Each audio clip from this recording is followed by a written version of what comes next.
When I get too low, I get too low. When I get too low, I get too low. When I get too low. So, what are we doing here today? We just like to kick it here. We just kick it here all the time. Man, we're kicking it here, man. We're just, getting the vibes right. Getting that music in the air. We're finally getting together and building an album. We've worked together over 20 years, but never on a collective album. Okay. And who are we talking to here? My name is Michael Russell. They call me Metaphysical or Meta. And I'm Richie Panelli, and they call me Richie.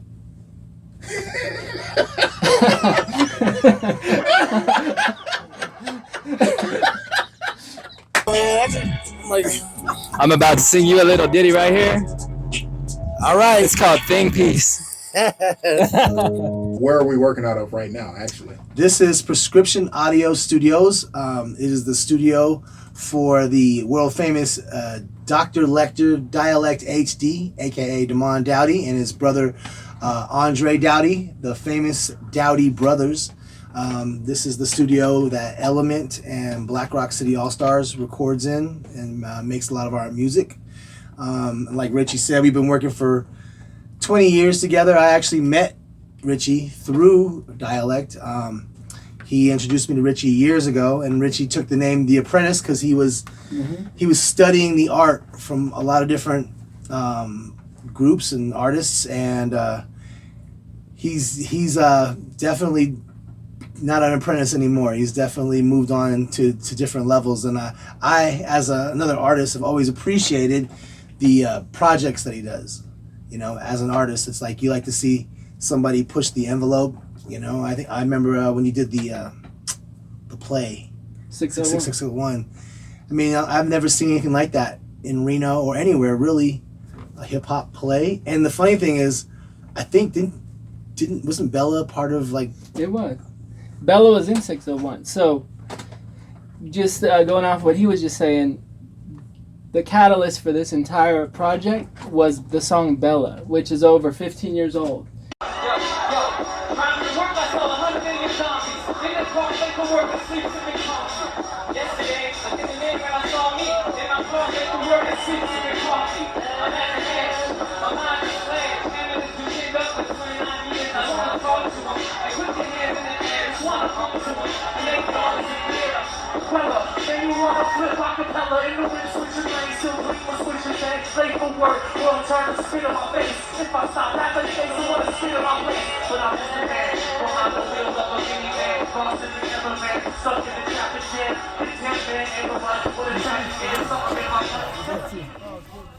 We were talking one day, and it was always one of our favorite songs, so he released it again and let people, and they were loving it. So I said, why don't we just use the money we have set aside for a video to shoot Bella?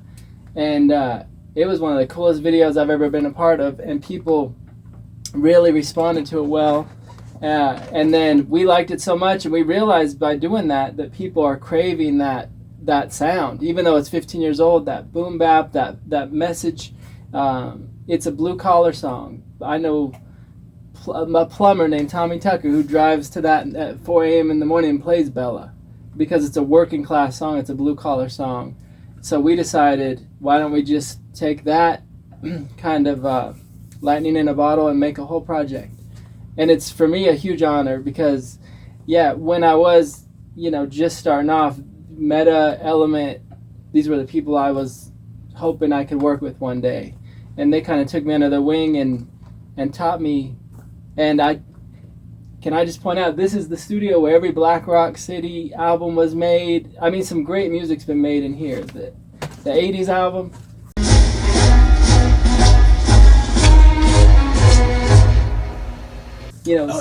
All of Dialect stuff. I mean, all of Dove stuff. It's just that this is where I recorded my first song, even though it was at a different location. This feels right.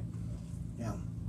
No, it's exciting, man. And like, just to pick up what Richie was talking about, I think, music moves in cycles, and I think I think people are craving like just more conversation, more storytelling, more just stretch our brains out a little bit. I think one thing, I was watching this thing on Outkast the other day, and they were at the Source Awards, and they won an award, and they were getting booed, and everybody's like, boo, boo, and Andre 3000 gets up there and he's like, but it's like this though, I'm tired of folks, you know what I'm saying? Them closed-minded folks, you know what I'm saying? It's like we got a demo tape and don't nobody want to hear, but it's like this, the South got something to say. That's all I got to say. It reminded me that hip-hop is always, one of the things that hip-hop represented, it was the underdog. Like you said, the blue collar, just the everyday person. It hasn't always been Lamborghinis and like, all the mansions and stuff. Not to say that everybody always wanted that. That's the goal and all that kind of thing. But it was like, if you don't get there, or as you're getting there, how do you live life? And I missed that side of hip hop, the storytelling and just the down to earthness. So I felt like that song Bella was kind of like talking about, hey man, we have these dreams, we have these goals, but we have these bills. We got kids now, we got responsibilities. It's like, do I keep working on my rap career, or do I get a 9-to-5? And I think it's something that each of us has to go through, whether you're rapping or whatever your dreams are. So I'm not doing music full time like I used to. I did for 20 years, 25 years. Now I'm working full time and I'm doing music part time. But in that, I hear music way differently now. I hear it. I love it so much. I feel it. I don't take it. I used to take it for granted. I took time for granted.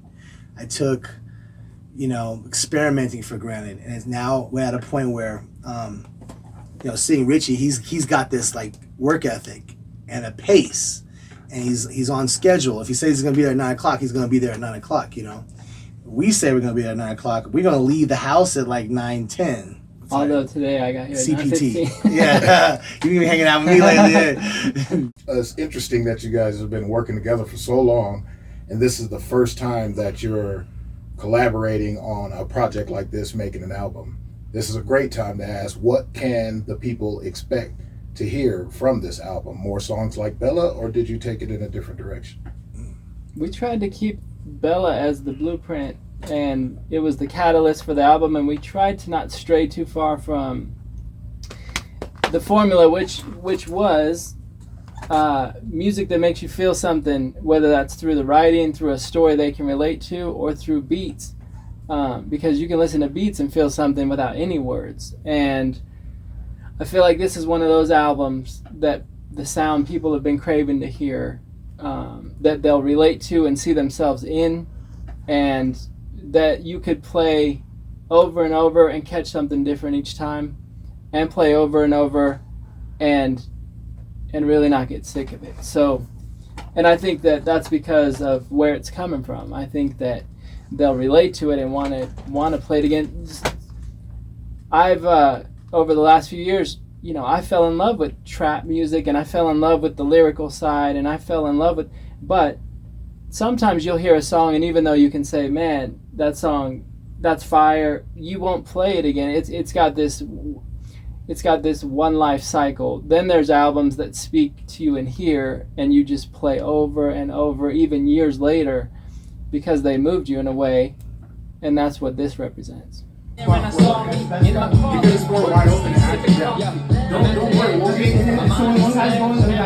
literally Hurricane Katrina references in there. There is, I kind of feel like the boom bap sound, the boom bap drum tracks, BPMs, that feeling, that DJ Premier, that that feeling is coming back again. I kind of feel like, but the interesting thing is now, instead of being 17, I'm 46, and what can I offer the world?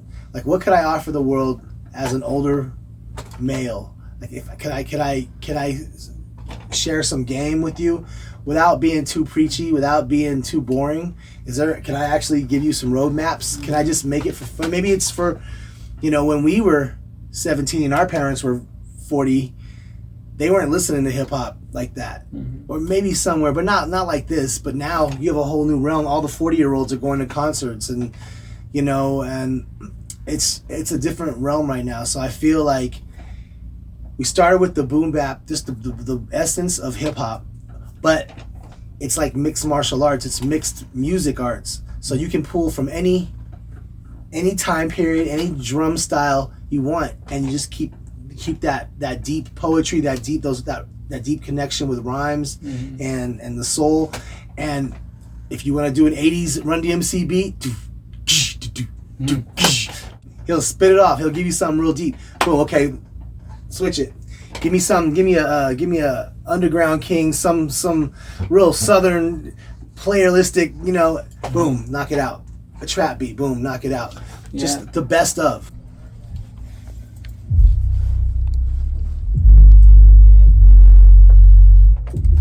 That's a good one. And Richie actually gives some pretty damn good financial advice on this. So, listening to the song could actually make you richer, for real. It's not what you get, it's what you keep. Ooh. Yeah.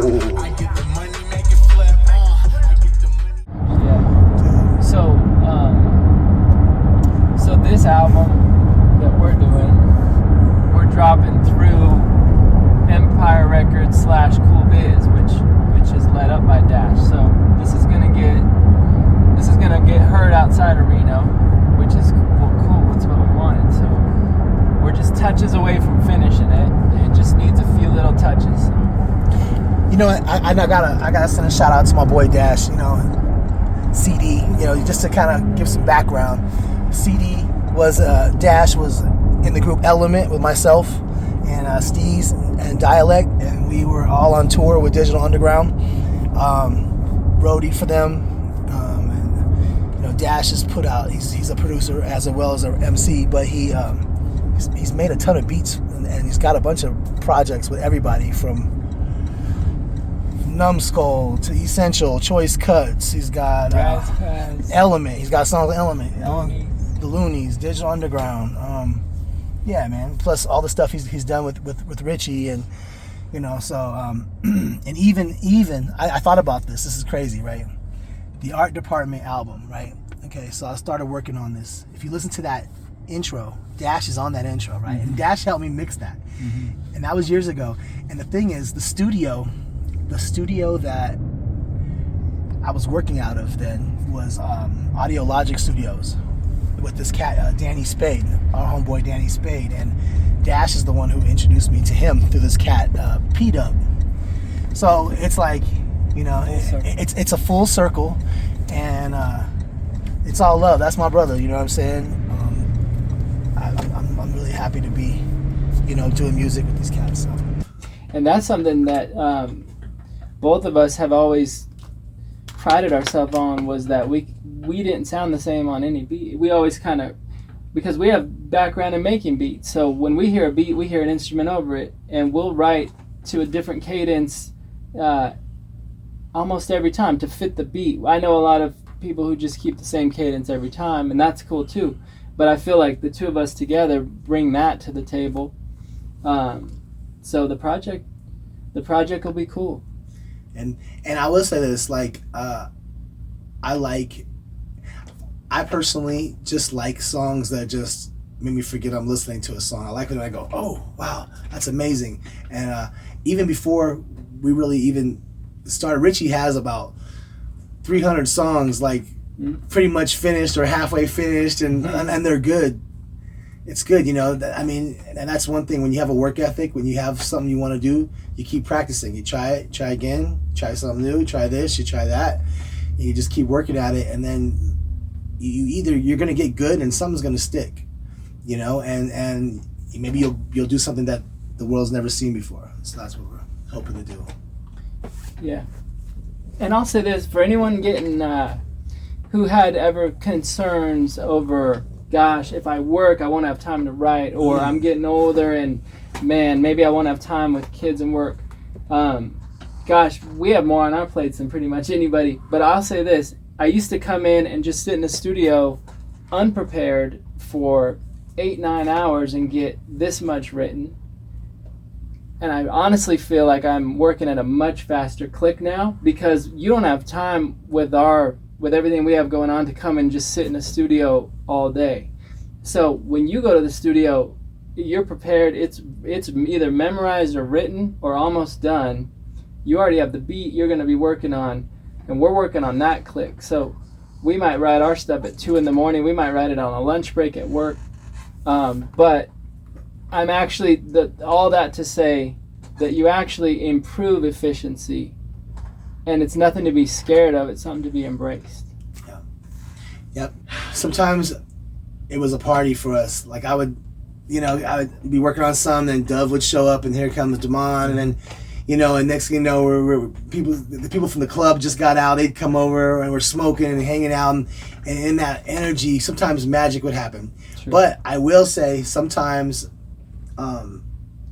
it wasn't as organized, and I can say, since you've been working on it, like the rate is a lot faster. There's a lot of ways to skin a cat. That'll bring me to this question here, and then there's one more after that. It seems like this album here is meant to leave an influence on both the listeners and to people in the industry. What influence is that, and how does that differ from what you used to make? I'll go off what he said earlier when Outkast got up there and said South got something to say. Without forcing it or trying, Reno's got something to say, and we are bringing an entirely different sound to people's ears that people in Reno know, but people outside of Reno maybe don't know. And I feel like it's a good representation of Reno. The album consists of some of the best producers from Reno and some of the best MCs from Reno, but Reno has its own sound and Reno has its own style, and in my opinion, Reno is at a high clip and needs to be heard. And I also think that things change. We came up under, like, I was part of Digital Underground.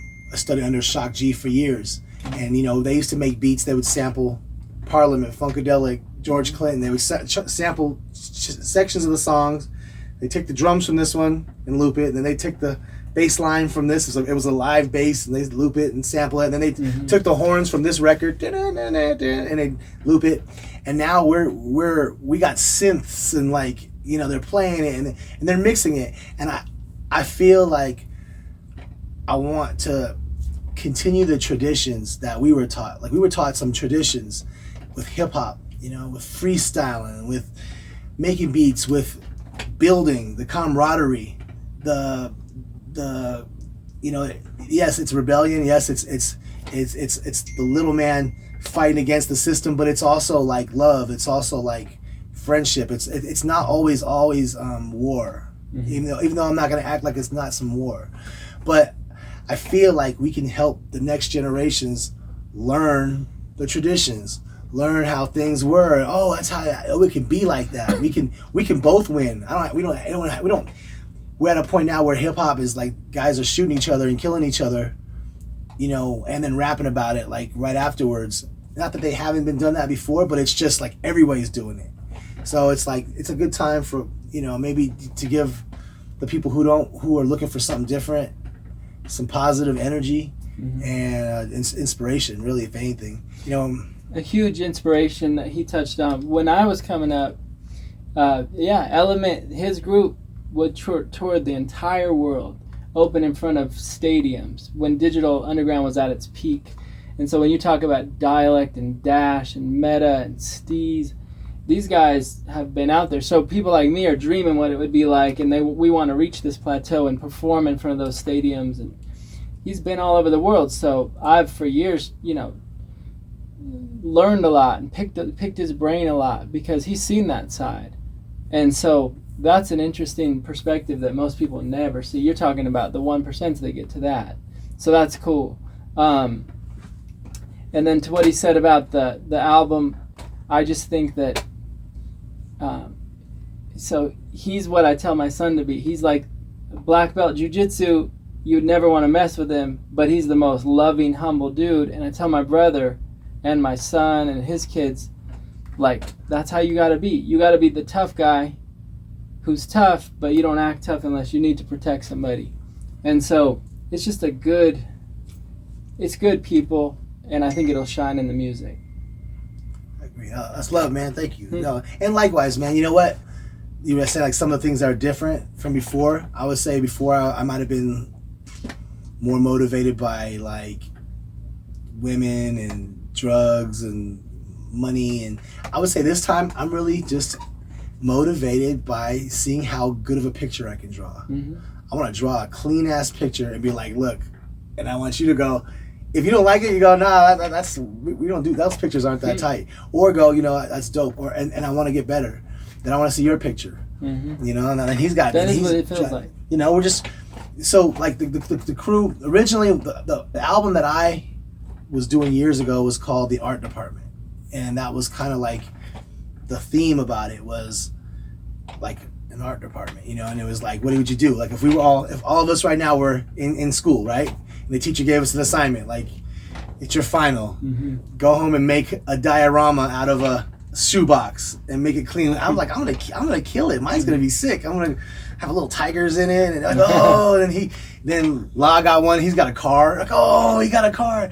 Oh, Richie cut a sunroof through his. Like, oh, that is hip hop. That's a side of hip hop that guys forgot. Like, it's competitive, but it's not to kill you. It's, if anything, it's to make you go, oh, he just raised the bar.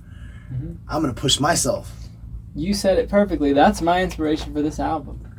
We just try to make stuff and then listen, and that's exactly, you couldn't have said it better. I love it, man. No, I'm excited. So when can we expect to hear this album? Hopefully by 2025-ish, spring. No, man. We're trying to hear this album in about a month and a half. And I know you get these No, I'm serious. We're working on time. Okay, sorry, go ahead. So yes, we're talking fall 2023. Nice. See the time slipping, see the demons grinning, I hear the angels whispering.